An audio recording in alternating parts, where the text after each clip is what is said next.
Little Angie Crow whispered to her best friend, Ray. They had just played a game of truth or dare. Now Angie wanted to play hide and seek. It was dusk, but the light hadn't completely drained from the sky yet. It hung around and gave everything a dark contrast of shadows. This area in the American countryside held no streetlights. It was real country dark. Fireflies and the moon were the only natural sources of light here. Angie never feared the darkness, as she was a spirited explorer, especially with her large friend around to protect her. Ray clutched onto the pole that hung him up vertically. He swayed back and forth until his body came crashing down into the nearby juvenile cornstalks. Straw, dust, and a few maggots dropped from underneath his clothes. He finally separated himself from his restraints. "Ray, you're so clumsy. Pull yourself back together and let's play hide and go seek," Angie said. The large man rose to his feet and placed his big, worn-out, floppy boater hat back onto his head. The moonlight bathed his shoulders and illuminated his skeletal, sun-bleached ribcage which hung out from his long trench coat. Angie skipped in delight as Ray meandered slowly after her. His legs were stiff from lack of movement and decay brought on by rigor mortis.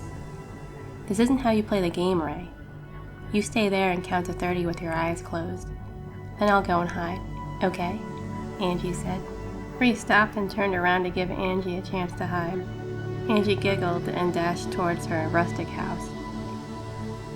It was slightly decrepit, but only she and her poor mother Mary lived there. Sometimes things would go on being broken for months, but they did their best. Angie's friend arrived one day after a terrible dust storm, the day after her Uncle Ray had died. Ray was mentally 9, while physically 34.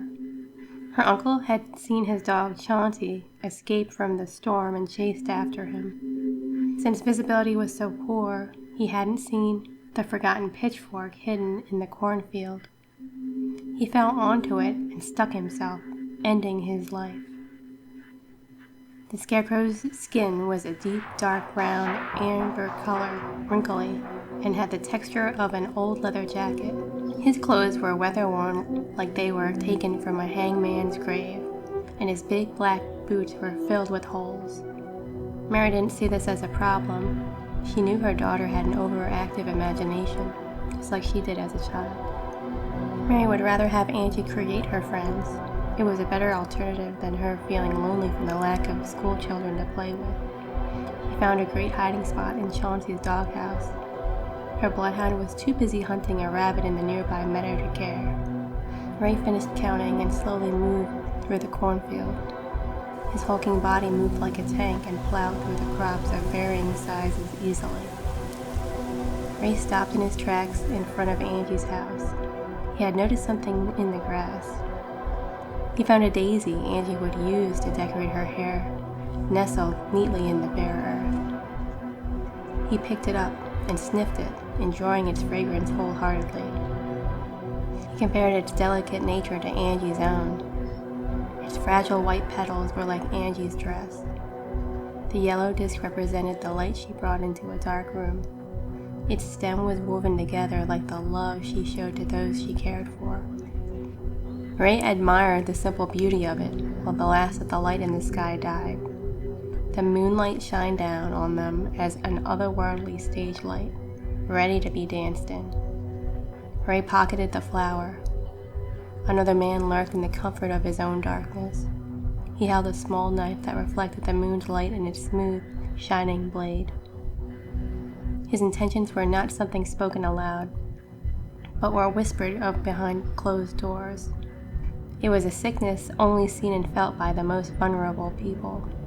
He was a predator in every sense of the word, in his workplace, home, and in his head. The man wore a black sweater and pants to stay hidden as he encroached on the little farmhouse. Warren looked like a neighbor, was thin, pale, and had a greaser's haircut. Chauncey, the bloodhound, howled in the meadow. The dog smelled the stranger's scent and sounded the alarm. Angie recognized her dog's warning howl and stayed where she was. She gripped the soft rug in the doghouse with her fingers nervously. Her dog ran toward the strange man with his teeth bared. Ray watched the stranger crouch down in the cornstalks. He slowly walked towards the man in black. He wanted to reach him before Chauncey did, as the dog could get hurt in the cornfield accidentally.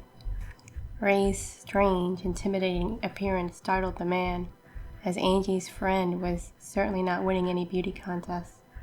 "Is it Halloween already? Why do you have a burlap sack over your face?" "I'm here to visit the Crow family. My name is Orrin. It's a pleasure to meet you, sir," Orrin said. Orrin extended his hand to Ray's. Ray watched quietly. The man noticed the strange vibe Orrin had given off, and the shining blade he had hidden just out of view. Ray squared his shoulders, sized up Orrin. The hulking scarecrow was 2 heads taller than Orrin was, and twice as heavy.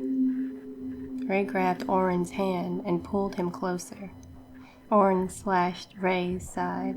Sawdust, straw, and maggots poured out of his gaping wound. The man in black hollered and tried to shake off Ray, but he wouldn't budge. Panicked, Orrin sliced at Ray's gloved fingers. This freed the man, but caused him to fall backwards into a sharp cornstalk. Orrin scrambled away from his attacker, not noticing that he was bleeding. The man in black rushed toward the barn, just as Chauncey ran over to Ray's side.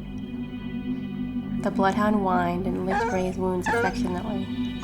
Ray was unfazed and continued to follow Orrin silently. The scarecrow felt no pain. Ray grabbed Chauncey's collar and used his hangman's rope necklace to make a makeshift leash.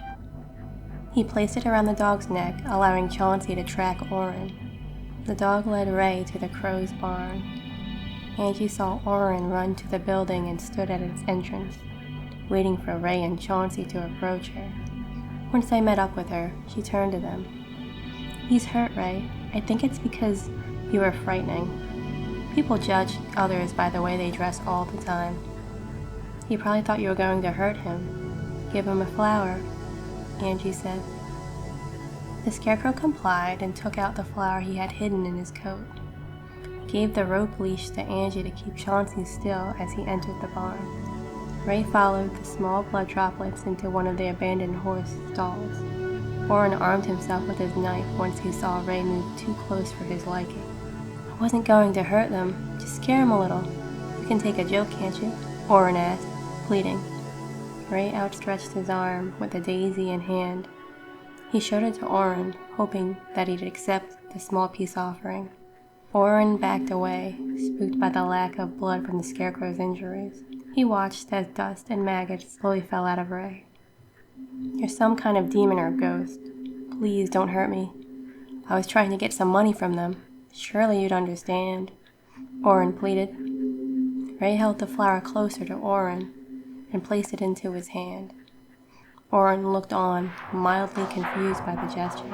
He grasped the daisy and put the knife back into his sheath.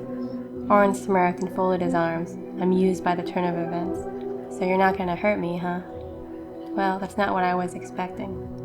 Caught me red-handed on my way to rob that little farmhouse and maybe tie her mom up some. And you won't stop me, huh? Instead, you gave me a little flower?" Orrin asked, curiously. Ray backed away from Orrin and tilted his head in curiosity. The man in black stood back up and held his side painfully. The darkness of the barn concealed the extent of his injury. Orrin walked into the light of the moon and out of the shadows of the horse stall. Angie walked over to hold Ray's hand and smiled at Orrin. Chauncey didn't care for Orrin at all and growled aggressively. "As long as you behave, you can come to dinner, mister. Mom and I don't have much, but we have a lot of vegetables and eggs to eat. You're welcome to stay as long as Mommy says so," Angie said. "I don't want dinner, kid. I need a first aid kit. I think one of those sharp cornstalks poked my guts. I'm bleeding like a stuck pig," Orrin complained. "That's just the bad blood dripping out of you. Everybody has some of that. Mom told me that all people have some good and bad in them, some more than others," Angie said. "Who the hell is that guy in the mask? And who are you, little girl?" Orrin asked with an annoyed look. "My name's Angel Crow, but you can call me Angie." Ray's my scarecrow friend.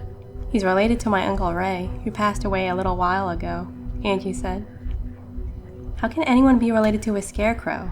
Think, little girl, that friend of yours is some kind of undead freak. He's not human, Oren said. That doesn't matter. He's still my best friend. He protects Mom and I. He's always there and would never try to hurt me on purpose. It's what makes him a good person, Angie said. You're just a bad judge of character, sweetheart, Oren said, condescendingly. Angie cried and covered her face to hide her tears. What Oren said had hurt her feelings and enraged Ray. The scarecrow took Chauncey's leash from Angie's hand and then let it go. The bloodhound darted towards Oren and clamped onto his arm. The dog stopped him from drawing his knife and caused him to drop the peace daisy. Ray walked into the barn and grabbed the pitchfork from the wall of gardening tools. He picked up Chauncey's leash and handed it back to Angie, who was still crying. She watched as Ray dragged Oren's now battered body into the pig's pen. The scarecrow didn't want to scare Angie with the sight of Oren's punishment. Ray took Oren's knife and threw the injured man into the pig's filth. Ray waited until the pigs could smell Oren's blood in their mud bath. The man scrambled to get up, terrified by the pig's angry squeals. Ray raised his pitchfork and threw it into the pen, impaling Oren's shoulder and pinning him into the earth. The pigs rushed out of their stalls, excited by the new scent of fresh blood when it hit the ground. Oren screamed because he was unable to fight back. The hungry pigs surrounded him, eager to tear into his warm flesh. Angie ran over to Ray and hugged him sweetly. Ray looked down and listened to what she had to say. Tears welled in her eyes as she cared for every little thing, especially people. Ray, you're hurting him. Help him, please, she said. Ray shook his head and pointed at the blood pooling underneath the corpse of Oren. The animals acted like boars and fought over the best part. Oh, that's the bad blood, right? Angie asked. Ray nodded. The pigs eventually finished off Oren's remains. It didn't take more than 30 minutes, as they were always hungry. Ray entered the pig pen to collect Oren's clothes and whatever the pigs didn't want. He took them into the barn. Angie was curious and ran over to see what Ray was doing. Ray went to work sewing clothes together and another burlap mask to cover up Oren's face. I bet he'd scare the crows well, Ray, Angie said. Once dawn came, the Crow family had a brand new scarecrow erected in their cornfield as Ray and Angie played their little games.